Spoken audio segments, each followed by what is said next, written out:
Assalamualaikum warahmatullahi wabarakatuh. Terima kasih sudah klik video ini. Guys, setelah Ibunda Rasulullah Shallallahu Alaihi Wasallam wafat, Rasulullah tidak langsung menjalani kehidupan yang mudah, teman-teman. Saat itu beliau masih kecil ketika Siti Aminah wafat.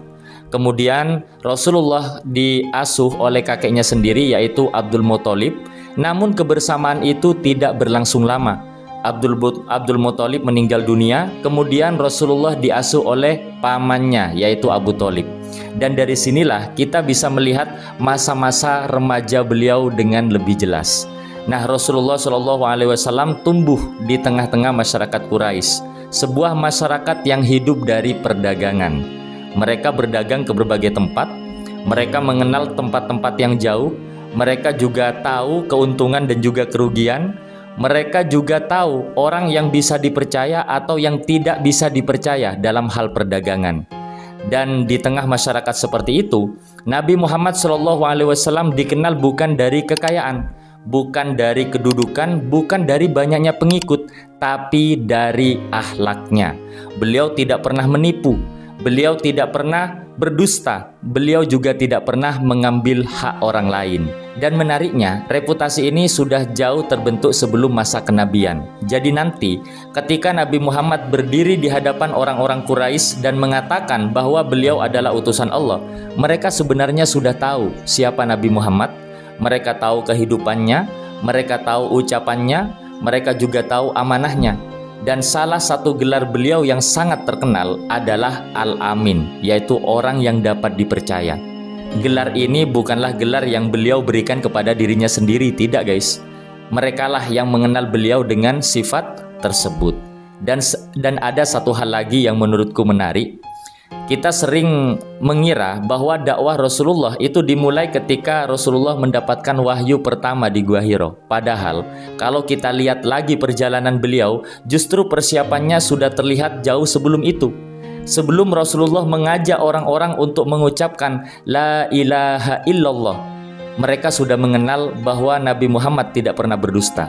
Sebelum beliau mengajarkan tentang amanah, mengajak orang-orang untuk amanah, beliau sendiri sudah terkenal dengan amanahnya. Sebelum beliau mengajarkan orang-orang tentang akhlak, kehidupan beliau adalah contoh dari akhlak itu sendiri. Dan inilah yang membuat kisah Al-Amin begitu kuat, teman-teman. Kepercayaan itu tidak dibangun dalam satu malam. Ia dibangun dari kebiasaan, dari ucapan yang konsisten, dari bagaimana seseorang memperlakukan orang lain, dan bagaimana sikapnya ketika tidak ada orang lain yang melihatnya. Nabi Muhammad tumbuh seperti itu guys. Sampai suatu hari ada sebuah peristiwa yang menunjukkan betapa besar kepercayaan orang-orang Quraisy kepada beliau. Ketika Rasulullah Shallallahu Alaihi Wasallam berusia sekitar 35 tahun, terjadilah banjir yang menyebabkan sebagian bangunan Ka'bah rusak, teman-teman. Kemudian orang-orang Quraisy merenovasi Ka'bah. Namun masalah muncul ketika pembangunan masuk ke tahap Hajar Aswad. Setiap kabilah merasa berhak untuk mendapatkan kehormatan meletakkan batu Hajar Aswad ke tempatnya. Satu kabilah merasa berhak, kabilah-kabilah yang lain juga demikian. Terjadilah perselisihan, teman-teman. Perselisihan semakin panas sampai muncul kekhawatiran perselisihan ini akan muncul pertikaian, teman-teman. Kemudian mereka rembukan, mereka mengambil keputusan.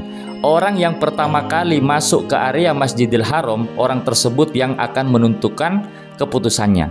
Dan benar saja, tidak lama kemudian Nabi Muhammad datang. Ya, ketika mereka melihat Nabi Muhammad, mereka berkata, inilah Al-Amin, inilah orang yang bisa kami percaya, inilah orang yang bisa kami terima keputusannya. Lihat guys, ya, di sini gelar Al-Amin bukanlah sekedar nama yang indah. Orang-orang yang sedang berselisih justru mempercayakan sepenuhnya kepada Nabi Muhammad SAW. Saat itu beliau belum menjadi nabi, belum ada kenabian, belum ada Al-Quran, belum ada wahyu. Tapi ada satu hal yang melekat pada diri beliau, yaitu kepercayaan manusia. Kemudian Rasulullah SAW memberikan solusi yang sangat bijaksana. Beliau meminta agar kain dibentangkan dan Hajar Aswad diletakkan di atas kain tersebut, dan beliau meminta setiap pemimpin dari kabilah untuk memegang bagian dari kain tersebut. Kemudian Hajar Aswad diangkat ke tempatnya. Setelah sampai ke tempatnya, Nabi Muhammad mengambil Hajar Aswad dan meletakkan ke tempat asal Hajar Aswad tersebut. Masalah selesai. Tidak ada pertumpahan darah, tidak ada satu kabilah pun yang merasa tidak mendapatkan kehormatan. Dan semua bisa menerima keputusan tersebut. Sederhana teman-teman, tapi lihat kecerdasannya. Nabi Muhammad tidak memenangkan satu kabilah dengan mengalahkan kabilah yang lain. Beliau justru membuat semua pihak mendapatkan bagian dari kehormatan tersebut. Dan inilah salah satu gambaran bagaimana ketenangan, kecerdasan dan juga amanah sudah ada pada diri beliau sebelum beliau menjadi nabi. Kalau kita mau mundur sedikit, kita akan melihat perjalanan beliau, seorang anak yang ayahnya wafat sebelum dilahirkan, kemudian kehilangan ibundanya, kemudian kehilangan kakeknya, dan akhirnya dibesarkan oleh pamannya sendiri yaitu Abu Thalib. Menjalani kehidupan di tengah masyarakat Quraisy dan akhirnya tumbuh menjadi seorang yang mereka panggil Al-Amin.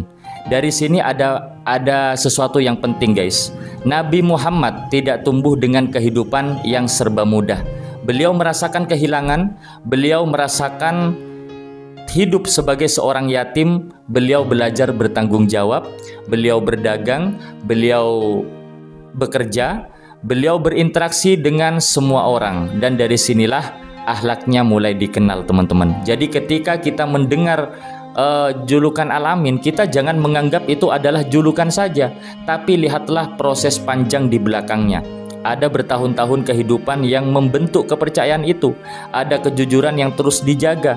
Ada amanah yang terus dilakukan. Ada perkataan yang sesuai dengan perbuatan. Dan inilah salah satu pelajaran yang bisa kita ambil dari kisah Nabi Muhammad SAW.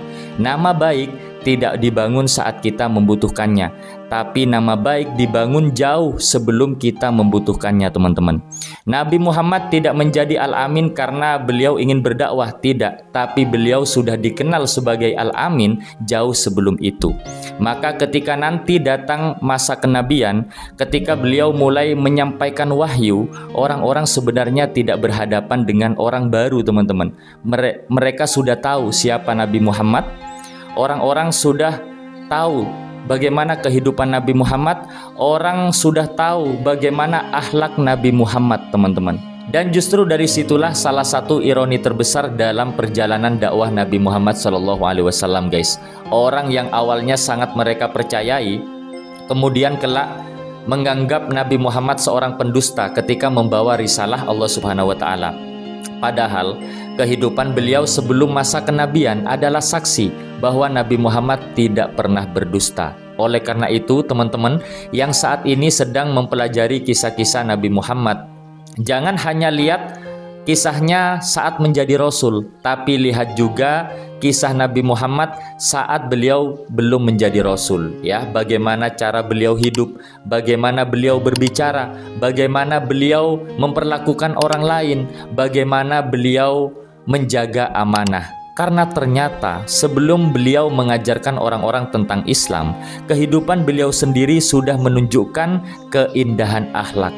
Jadi begitu dulu teman-teman ya. Semoga kita bisa mengambil pelajaran dari kisah ini teman-teman, dan mengambil hikmah dari video ini. Semoga video ini ada manfaatnya. Sampai jumpa di video selanjutnya. Kita akan membahas tentang kisah lain Nabi Muhammad SAW.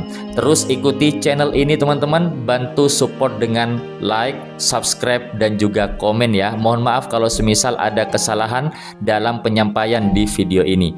Akhir dari saya, assalamualaikum warahmatullahi wabarakatuh.